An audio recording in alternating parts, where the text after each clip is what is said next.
What's up guys, welcome back to my channel, and if you're new here, then welcome to our little corner of the internet. Today we're watching a video titled "This is the first American city that will run out of water."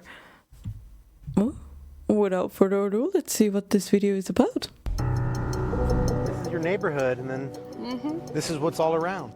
And they constantly building. And this is where they want to put Wow. the desalination plant.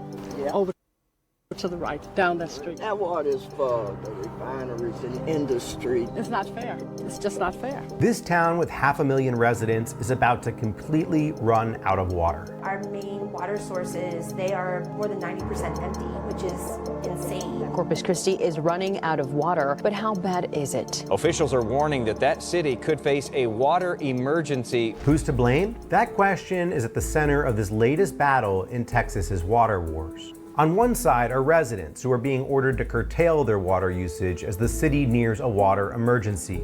Your narratives are constantly changing. We're running out of water. No, we're not running out of water. Our narrative has never changed.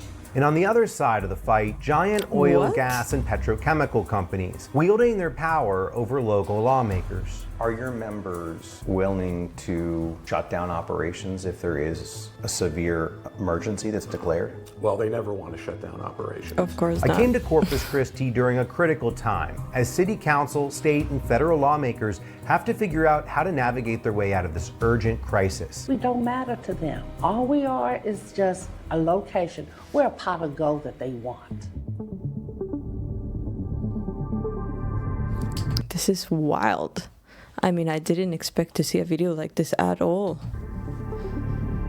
I'm at City Hall right now for a city council meeting that's about to start, where angry residents are coming here today to make their voices heard that they don't want industry to be taking their water, and they want to know what lawmakers are willing to do to stop it. We want a city council that works for our community as it's meant to be. With the city facing down a water supply emergency, city officials are weighing their options. It seems like big industry and desal will win because greed causes people to simply not care about what they're doing to water and to the people of Corpus Christi. Let's rewind a bit. How did we get here? More than 60% of Texas is currently in a severe drought or worse. Is this in Texas? Is this in Texas? Christi's crisis is unique. More than 60% of the city's water supply is consumed by big industrial water customers, oil, gas, and petrochemical companies, guzzling tens of millions of gallons every day, billions of gallons every year. Do you see these sources literally drying up? Oh yes, yes, everybody does, because it's just shrinking and shrinking. We have to do a better job at relaying these messages, the implications.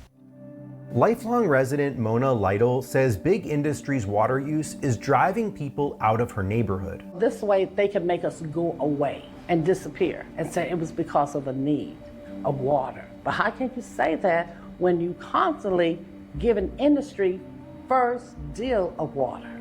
There's an area called Industry Road. Have you seen that? No. Oh, it's 20-some miles like of industry. I can take you there. This is Industry Road. She points to the refinery's cooling towers, where a majority of the city's water supply ends up. See everything coming out? That's a drought. How can they allow this though? Like, how can they allow this? Don't people should come first? I mean, they wouldn't have to necessarily shut down. No, they could just what is it called? You know, like minimize the use of water. But I don't know. That's the dragon smoke. Mona toured us around the Hillcrest neighborhood, a historically black community where she grew up, that sits on the shores of Port Corpus Christi. She told me residents had been all but erased from the inner harbor, with homes and entire streets bought out to make way for big oil, gas, and petrochemical plants. All these spaces, this is where we had property. We had property everywhere. And now it's just a few of us. We don't water our lawns, we don't wash our cars. We need water for bathing, cooking, cleaning. Residents across the city have been under level 3 water restrictions and face a $500 fine if they break the rules. It's infuriating. Wow. Like, I boil eggs in the morning and I'll let my water cool and I'll leave it on the stove so that I can go and water my plants. I'm just like, this is so ridiculous. Okay, maybe water restrictions make sense during a drought, right? But then Isabella Riza told me something really crazy. You have the highest volume water users. For 31 cents per 1,000 gallons, they can use all the water they want. They're exempt from the drought surcharge. The city's own water dashboard, it shows that high volume water users have used more water in 2025 when we were in drought stage 3 than they did in 2022. So in the midst of drought, the city's policy is to allow big industrial users to keep guzzling as much as they want at lower cost, while residents face drought restrictions. Even as just weird, this doesn't make any sense. Yeah, I mean, if you don't want to make the whole place an industrial place and actually, like, you know, get the people out of there, this doesn't make any sense. Water supply went down, big industry's water use went up. The top industrial water users in the region consumed over 20 billion gallons in 2025. Is that really accurate? Well, that's what the city's reporting.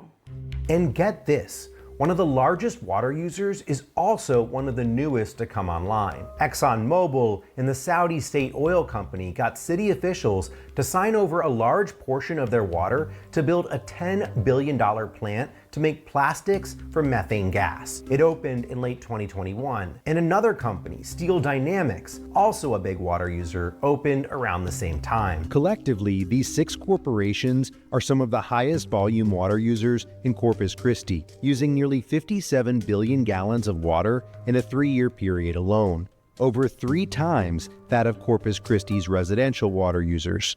They have to use less. There's no way around it. So what was the city thinking? With water supply already proving fragile, why were they promising big industries so much water they didn't have? I'm on my way right now to meet Jim Klein. He's a former city councilman who was there during critical discussions in city government a couple of years ago. I want to ask him where this is going to be interesting. Thinks government went wrong. I think that there's been a long-standing attitude here in Corpus Christi that bringing new businesses in is an unqualified good for the city. Klein says the city's decision to sell water it didn't have to attract new industry set the region down a dangerous course. Exxon Sabic company, they wanted to use 25 million gallons of water a day. This is going to be a significant increase. And so a number of environmentalists, myself included, went to the council, made public comments saying, I have never ever even thought about the fact that if you start an industry somewhere, or if there's like a huge industry somewhere, that they have to consider the use of water and everything that goes in it. I've never even thought about that. Usually I only think about the land that they're going to take, you know, not the fact that there's so many other, you know, things that go into it, and one is water. But I've just never ever has it crossed my mind that residents have to lessen their use of water so that industries can use more. Don't do this. If you agree to this contract, you're going to sell off our cushion against a drought. And the city council voted 9-0 to do it anyway. Industry has been hoping city council would greenlight plans to build a water desalination plant in the Inner Harbor to keep supplies steady despite drought. But the plant also poses risks. They want to discharge the salty brine after you desalinate the water. We're concerned about increasing the salinity of the bay, killing off the plant animal life there. What got the Inner Harbor desal project off track is it just got so expensive. It started out at a couple $100 million, then it went to $750 million, and then as it grew to $1.2 billion. That's a big nut to swallow. The city council voted down plans for the Inner Harbor desalination plant in September 2026. While Texas Governor Greg Abbott might be furious, they squandered it, and then they changed their plan, and then they were indecisive about what to do. Isabella Riza and the group she formed with other concerned residents called For the Greater Good celebrated the win. He didn't give it to us. It's in the form of a loan. So we're looking at like $100 million for interest in maintenance operations in a city whose population has been declining, but whose industrial footprint has been expanding. But the water emergency remains unresolved, and Ariza says the fight is far from over. We reached out to those large users and asked them if they could tell us the efforts that they're taking, if they could project their decrease in demand.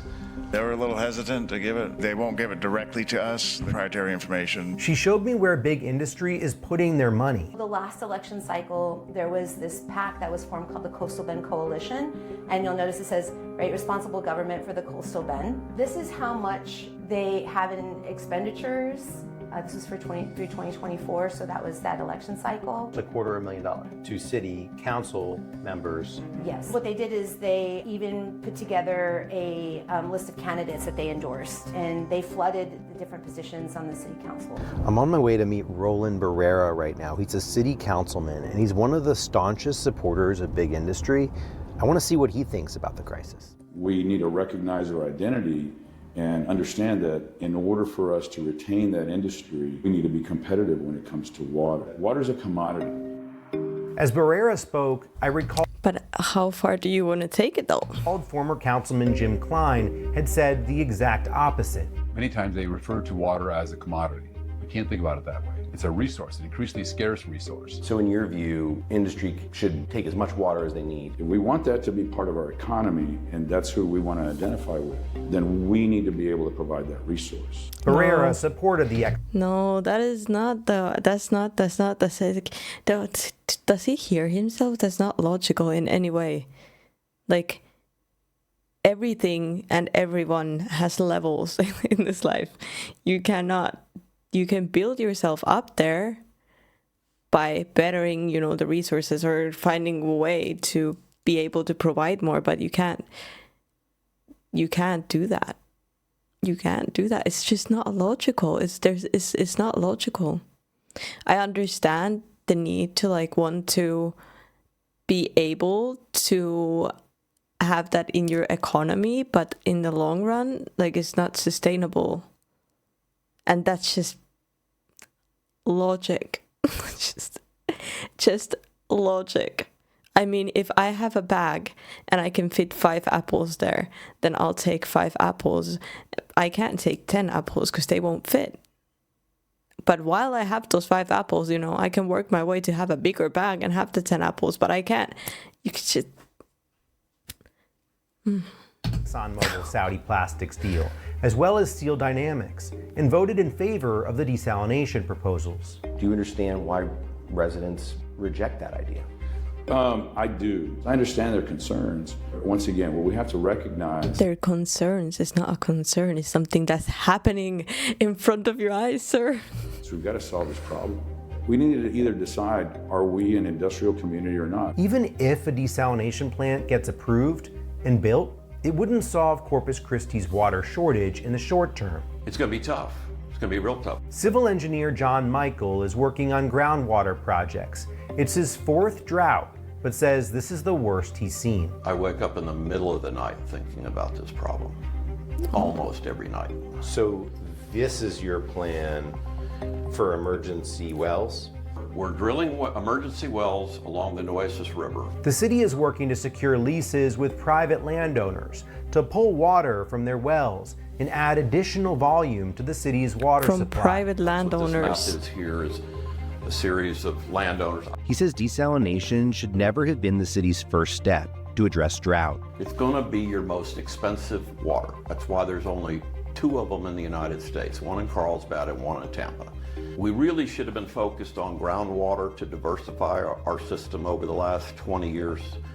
I've been preaching that. It went unheard. We just didn't diversify with groundwater. As the drought continues, Barrera believes big industry, the lack of logic, will adjust accordingly. If we don't meet demand, I'm confident that if industry recognizes that we need to curtail to ensure that citizens of Corpus Christi come first. Is that legally binding? No. It's just that I know those folks. I know they're scrambling right now to be able to find other resources. Okay, so no legal enforcement, just relying on the goodwill of billion-dollar corporations that can't operate without massive quantities of water.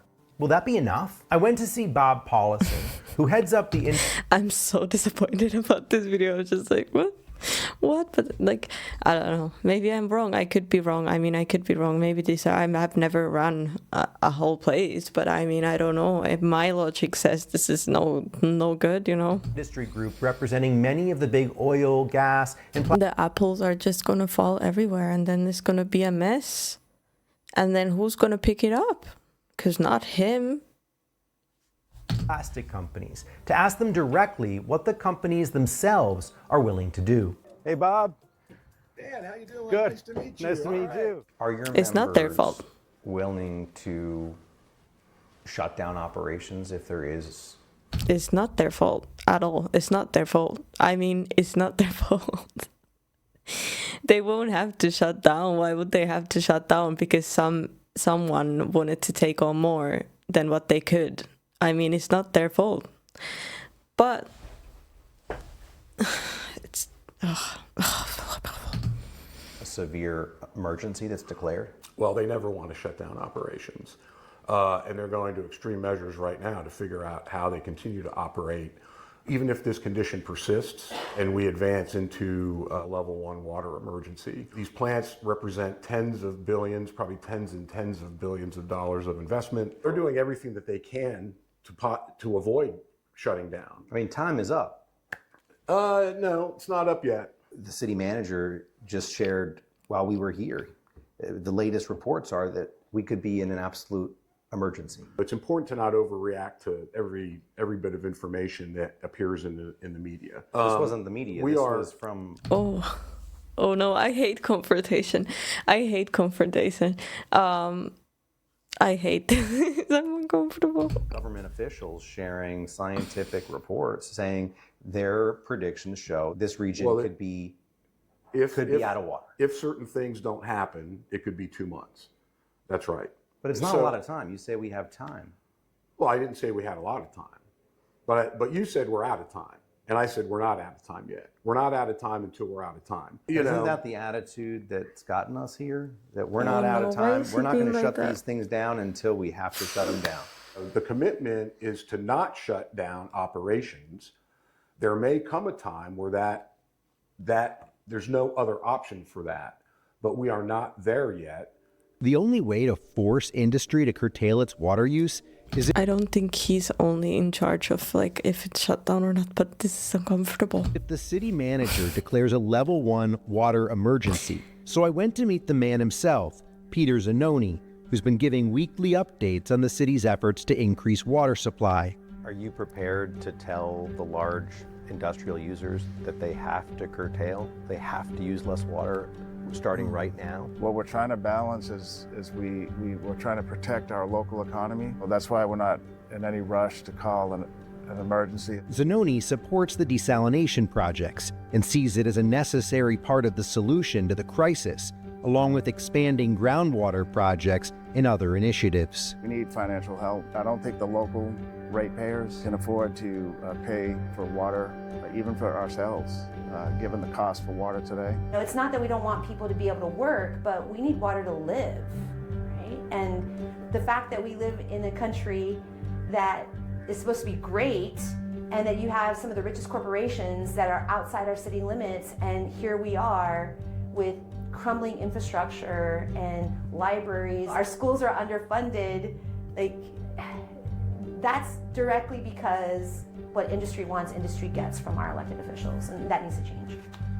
Arise's community group and others are pushing for a fair water amendment on the November 2026 ballot to end big industry's drought exemption, arguing it's unfair for industrial users to pay such low rates while residents face strict water restrictions. I want to say that we're going to win. We just haven't won yet. This is like such a beautiful place, and we don't even value it. So I just like imagine if who let this happen in the first place? We actually invested in it the way that we invest in industry. Oh man,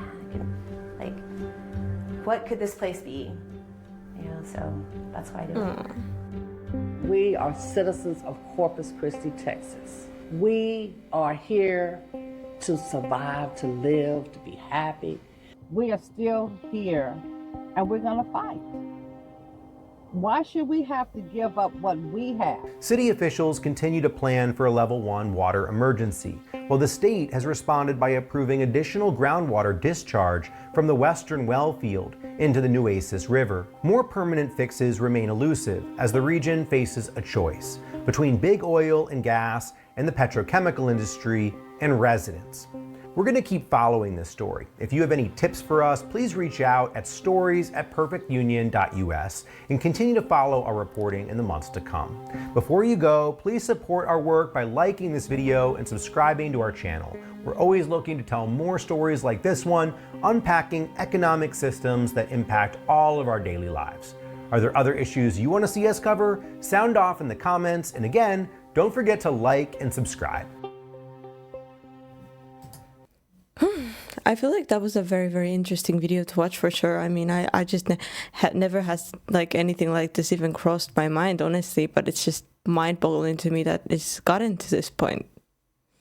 I do understand maybe both sides of it, but I do feel like this is like they're taking on way more than what they can. It's just not working. I really hope that the situation gets fixed for the residents, because it's really, really sad to see that, you know, residents need to be worrying about something like this. But either way, guys, I would love to hear your thoughts in the comments below. Thank you so much for joining me for this video. I really hope you liked it. Please do like, subscribe if you haven't yet, and I'll see you guys in the next video.